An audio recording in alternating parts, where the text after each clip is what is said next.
The EV space continues to heat up, especially in the truck market. And today we're going to dive in deep on someone who's had an up close and personal experience with the new Ford F-150 Lightning. Welcome back to the show, Mr. Ricky Roy. Too Bit Da Vinci. Great to have you. Absolute pleasure to be here, Paul, as always. How are things going with you? Good. Can't complain too much. Cruising right along.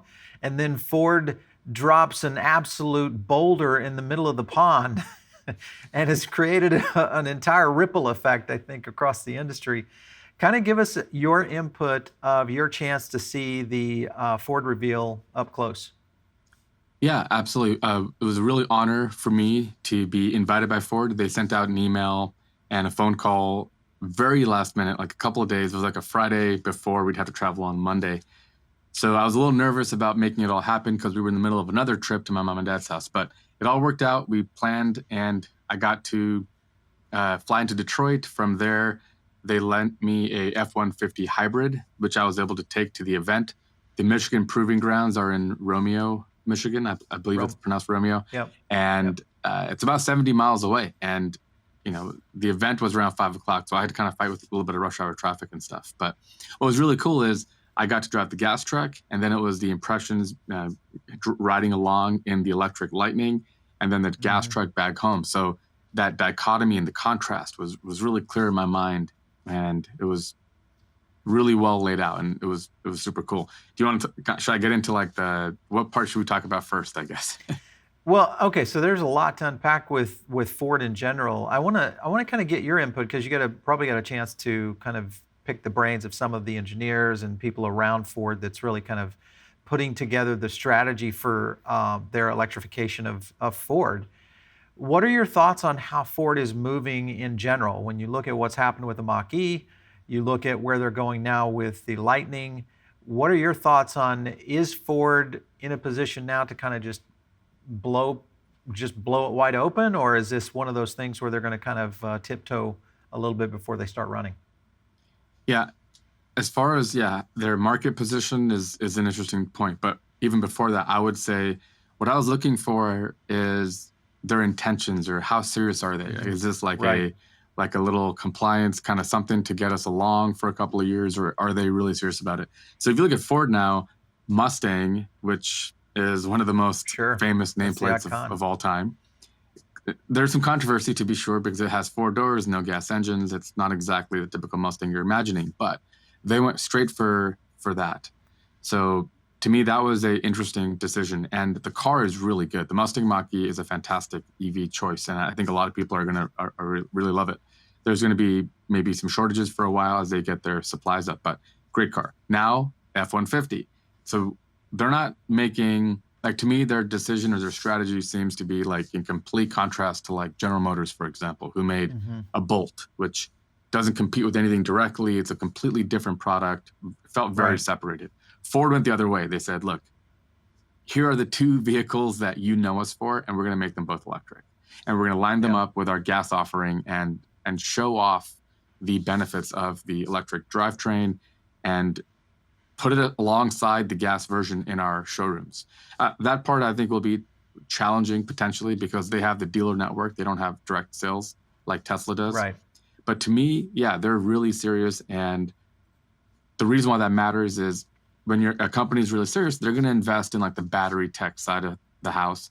They'll have an R&D wing they call Ion Park there in Michigan, where they're going to be hiring scientists and chemists, and they're going to get to work and try to make batteries better and try to eventually, I mean, this is purely just speculation up front, but I think eventually have their own battery cell lines where they're going to manufacture their own. Because I think in 5 or 6 years, if you don't have that, it's just going to be too much of a variable to depend on the international supply. And as more and more EV makers and makes emerge, you're going to be well suited to have your own in-house supply. That's where Tesla's lead is really big right now. So I think Ford is very genuinely serious about EVs. So I'm almost speechless when I look at where Ford has come, because the Lightning kind of came, we kind of knew it was coming, but it ramped up quickly to get to the reveal, and then the release date for 2022 pretty aggressive. But like you, I think the scenario is that they picked, their number one selling vehicle on the line and went right at it.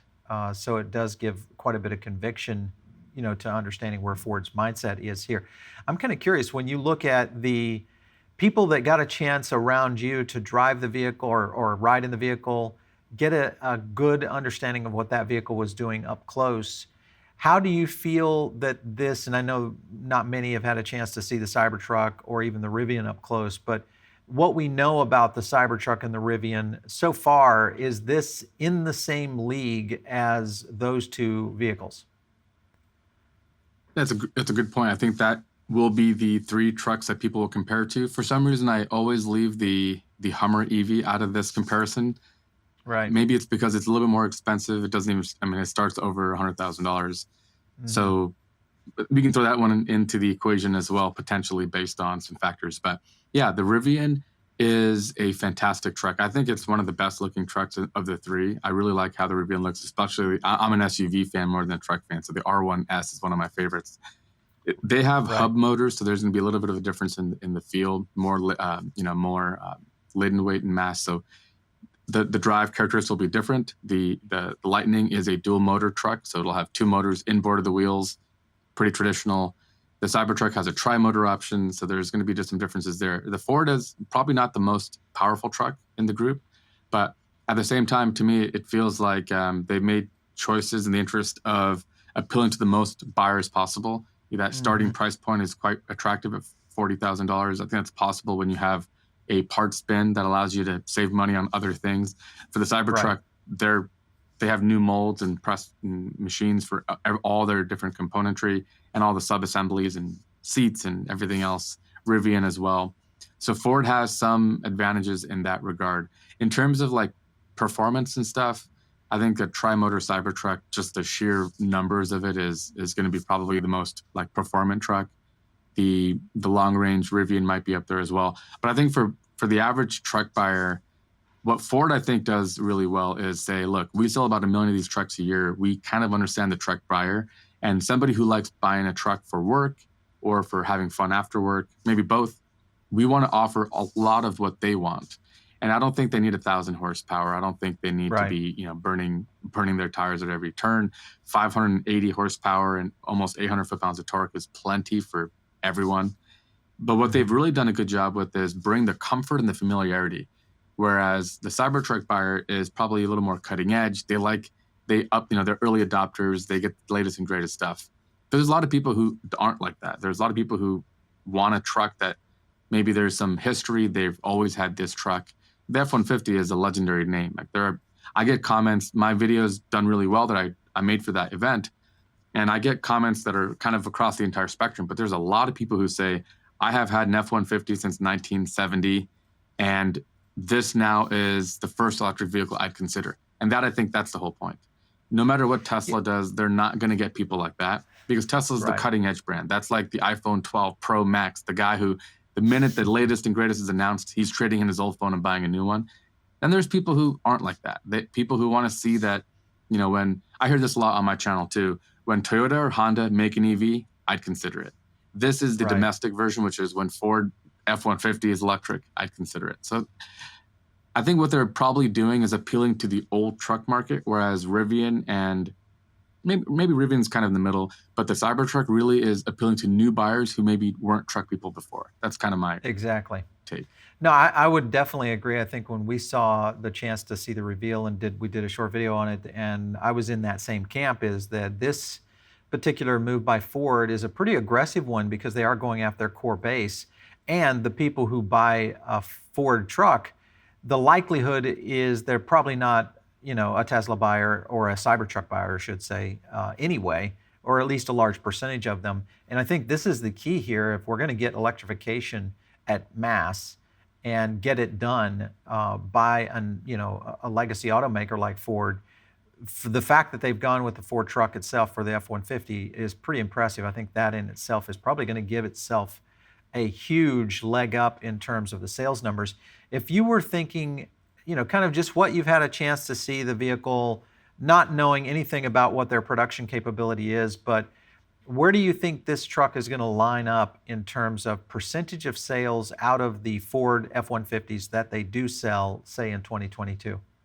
You think it'll hit double digits? Good question. Double digits would be 100 million trucks. Double digits would be about 100,000 trucks. Probably not double digits, no. Maybe like 2 or 3, 4 or 5%. It depends on their production capabilities, really. Because I Right. do think that they're going to sell these trucks as quickly as they can make them. And I think they understand that. I think they're now trying to get everything else in order. It wasn't until recently that SK Innovations, who will be their battery manufacturer, Mhm. was in some hot water and potentially facing an issue where they wouldn't be able to sell batteries here. So they've settled, and I think they're going to be okay. They're going to build their own big plant here in the U.S., which is good. Should be 50 gigawatt hours of something of capacity, but they will be sharing that with other companies too. And that's what this is. That's the challenge here. If you're competing with the VW ID4 and other EV makers who are also going to be buying batteries from these same companies, your fate is not in your hands. And I think that's what a company like Yeah. Ford needs to fully have in-house before they feel comfortable. When they build a million F-150s, they're not calling anybody and asking, hey, do you have enough steel for us? Do you have enough Right. leather for us to build these trucks? They have it all. They could build them as, Mhm. if they could sell 2 million F-150s, they'd build another factory and build another million of them, right? So Mhm. that's not the case with electric vehicles.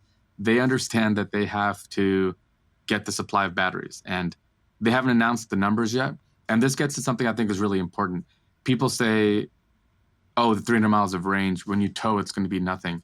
I actually think Ford is going to be very conservative with their numbers. I think so. Like Tesla, for example, tends to overstate their numbers and they're off by a little bit. Like my 300-mile Tesla is probably closer to 250, that sort of thing. I think Ford is going to be very conservative and be more like the Porsche Taycan, which they say 200 miles, but you can easily get 250 or 270 miles on a Taycan.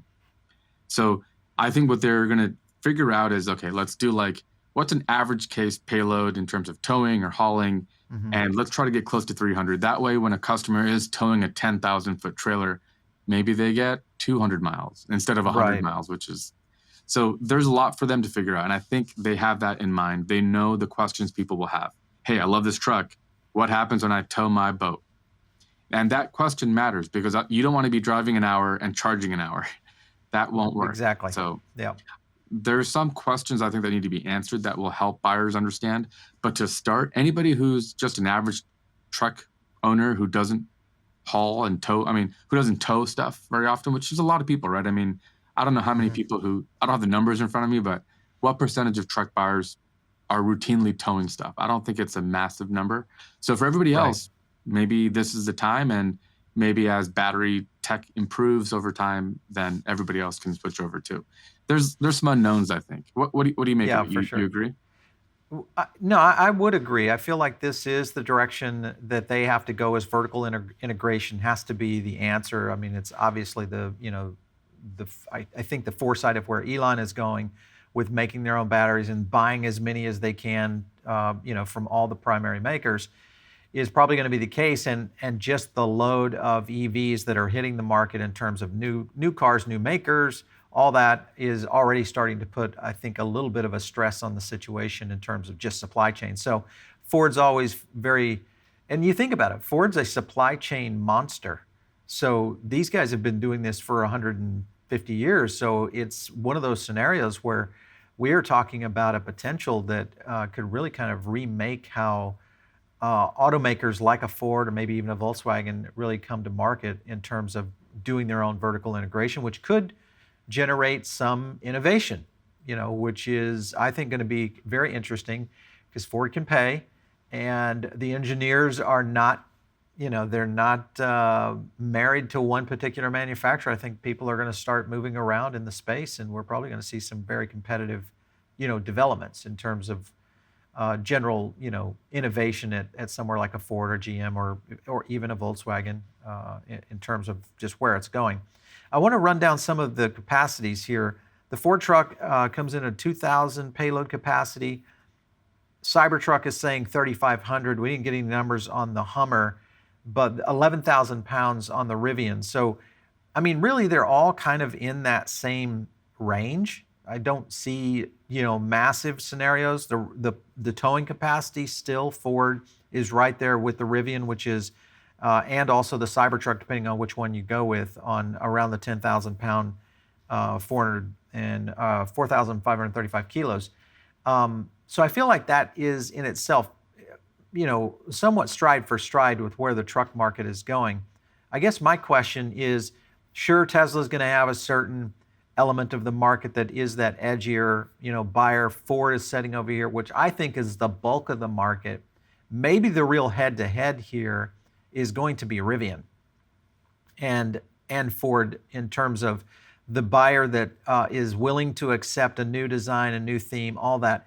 Did Ford indicate anything to you about improving their relationship in terms of their charging network? No. So there's a lot of those kinds of details are definitely in flux as far as the kinds of the perks and benefits that they'll offer. Like, for example, the ID4 offers 3 years of free charging on Electrify America.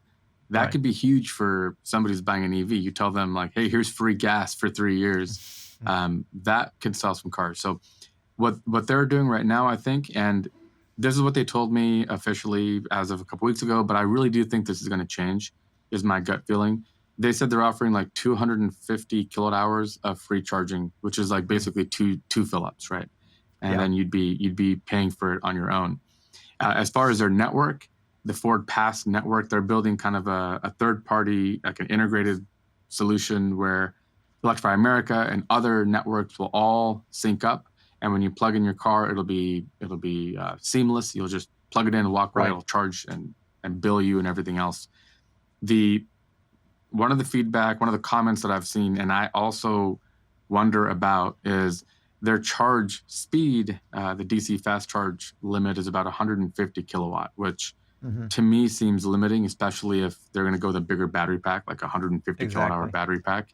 I'd really want to see that be like a 250 kilowatt charge speed. And when you have that many cells, I think, just to see the charge rate, I think they could probably pull that off. It might be a question of cooling capabilities and some other things, inverters, just the battery management logic and capabilities. But charging at 250 kilowatt would really speed things up. And at the same time, though, when I look at their 15 to 80% charge speed, it's not bad. 40 minutes to go from 15 to 80%, really, which is probably how you'll charge the truck, right, as you're on a road trip or something.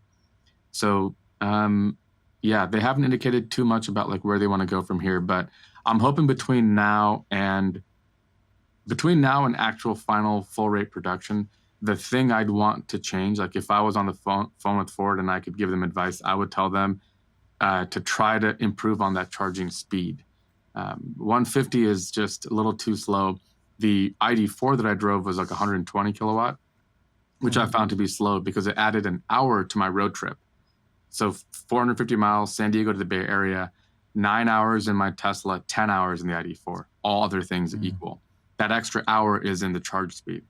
So when a truck like the Ford F-150 that has double the pack of either of those cars I mentioned, those delays could be even worse. So that's the one place where I'd like to see them potentially address, but I don't know anything else. I will be reaching out. I'm making a list of all my questions with Ford. I've got some contacts over there, and I'll try to make a future follow-up video when I have more information, but I don't have any more information right now. Yeah. Let's go into the interior design, some of the major features of the vehicle. One thing, because I think there is one feature that really sets it apart, and that is that massive frunk. Just the access point, because even with the Cybertruck, it's a reach in and you have to drop the cargo into it. This seems almost like a hatchback, but on the front of the vehicle with power and everything. I mean, you could set in there, it's easy for front loading. So if you've got heavy equipment, which is probably going to be the case with a lot of these people that are using this as a contractor or someone, I think that's a huge selling point for this vehicle. What are your thoughts on that? You got to see it right up there personally. What's really cool too is they had an entire team dedicated to this, which is really cool to see a legacy maker investing in EVs in this way. The ID4 has no front trunk, which to me is bizarre. I don't know what all this wiring and stuff is, but I think you could do better. I think you could figure out a way to bring the front trunk back, which is one of my gripes with the ID4. The Ford F-150 it's a home run. The Yeah. front trunk, the frunk on the F-150 is bigger than my Tesla Model 3 trunk, I'd say. They're saying 400 liters of capacity of volume and 400 pounds of load. So you could load up like big concrete bags. One of the examples they mentioned is people who use it for work. You're in a rainstorm or something. You don't want your concrete bags to get wet. You throw them in the front trunk. It's totally sealed off and safe. Golf clubs, bags. They mentioned like two check-in bags and a carry-on bag, which is huge. It's really, really big. Yeah. And well done because the front grille is integrated into the hood, and that entire assembly they remolded and made it a little more aerodynamic. It opens up just like a very easy low load floor trunk on a sedan.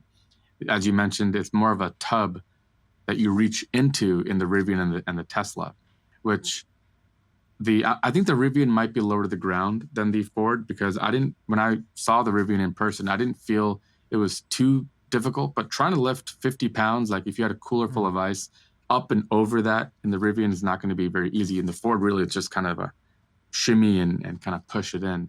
So I'd say that's the best frunk of all those trucks by a mile. And I kind of joke, I think the frunk will be when they're like neighbors who have friends that have this truck will realize it's not just a normal F-150. It looks so stealth. And if you didn't know what you were looking for, you wouldn't even know that it's an EV until the first time some guy goes to Costco and is loading up their entire Costco grocery haul in the front. Yeah. Yeah. Well, you know, I could see these people backing in their Ford F-150s and it becomes a tailgate party. The tailgate has new meaning now. It's no longer a tailgate.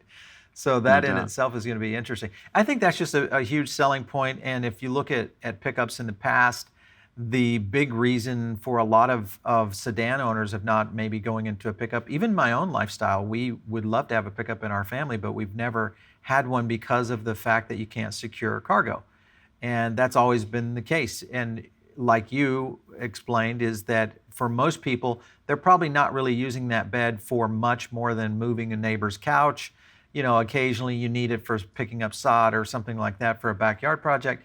It's not an everyday thing, but you could use that front trunk, which is a complete game changer in terms of the amount of materials that you're constantly, you know, adding to your vehicle. I mean, just like today in my Tesla, you know, you got 2 car seats. That's pretty much wipes out that. So you got to put stuff in the hatchback.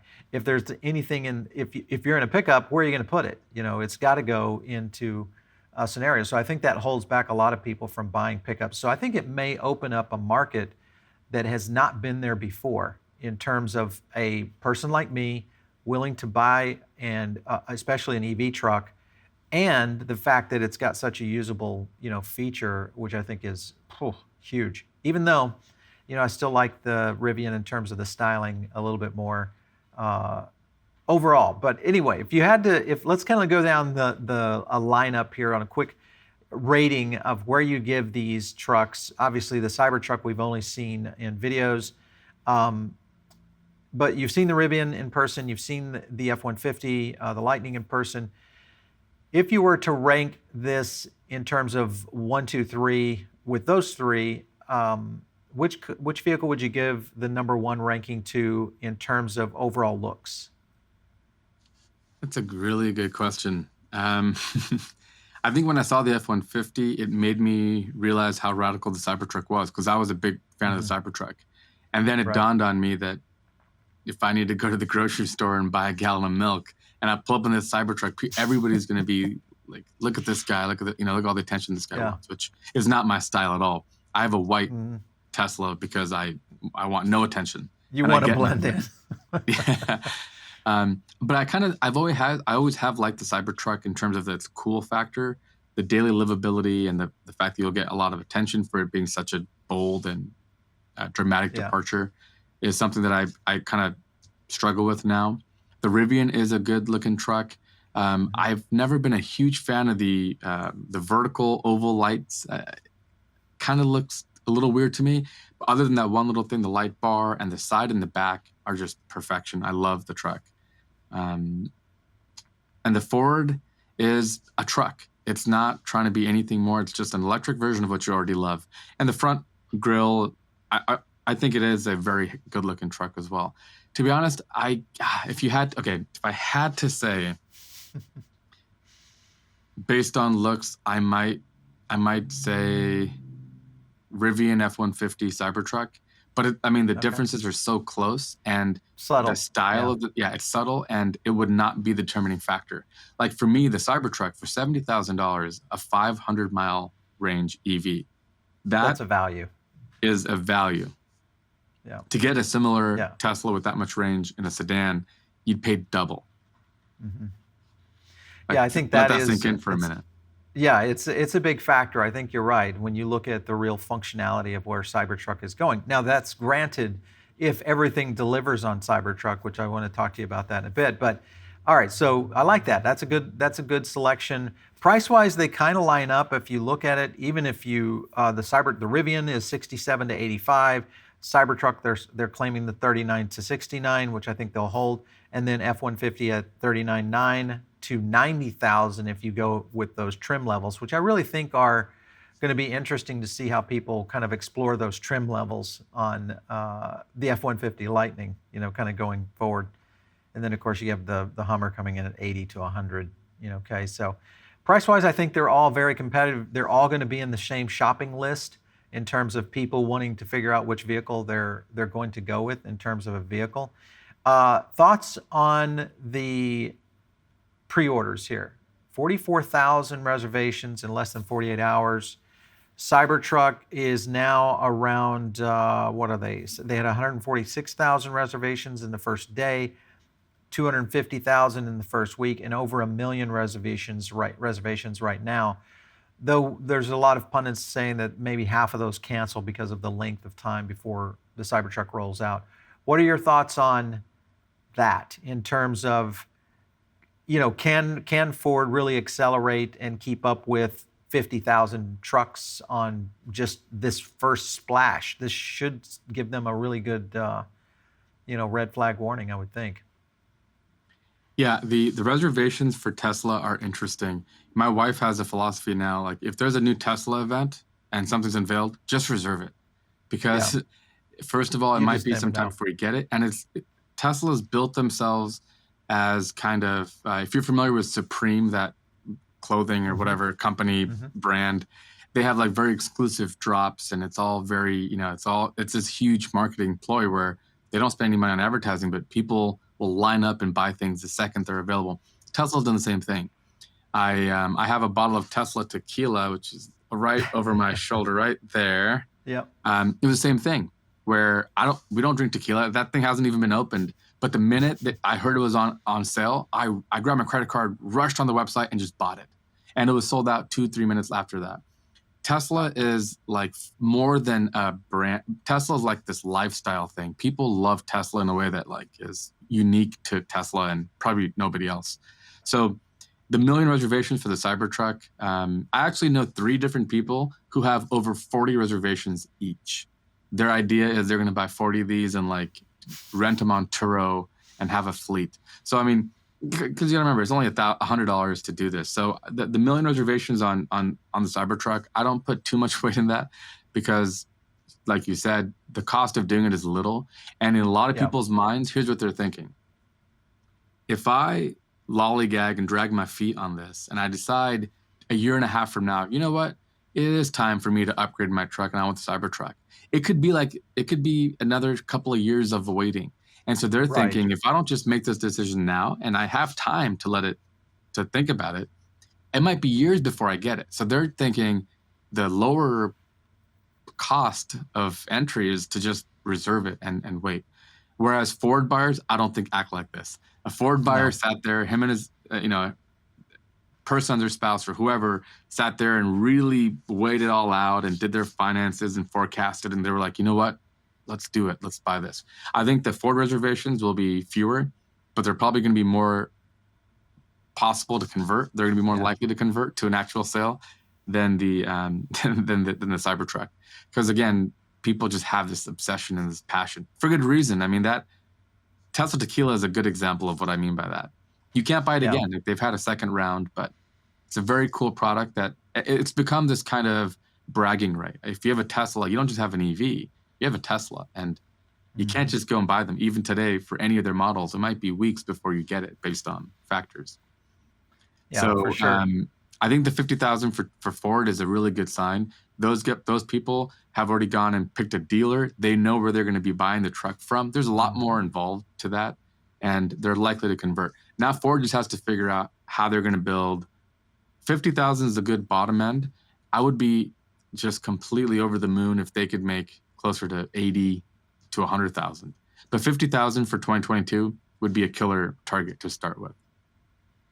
Yeah, if Ford gets into a double-digit number on this out of their current, truck, lineup, to me, that would send an absolute alarm bell into the industry in terms of just the capacity of Ford being able to do that, really on what would be one of their first outings. Obviously, the Mach-E is a unique scenario, but that was a completely new vehicle versus the Ford F-150. It's just basically running right in line, probably has a lot of shared parts, those kind of things that really make it very efficient in terms of cost and manufacturability ability moving forward.